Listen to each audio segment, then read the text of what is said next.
You ask Tiger to solve. This deals with linear equations with one unknown.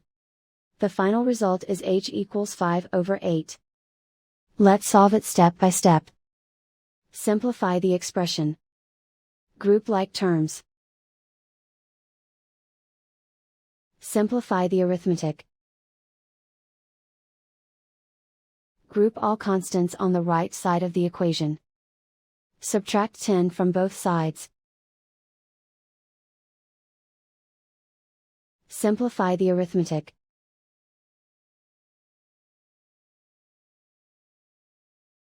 Isolate the h. Divide both sides by -16. Cancel out the negatives. Simplify the fraction. Cancel out the negatives. Find the greatest common factor of the numerator and denominator. Factor out and cancel the greatest common factor. And so the final result is h equals 5/8.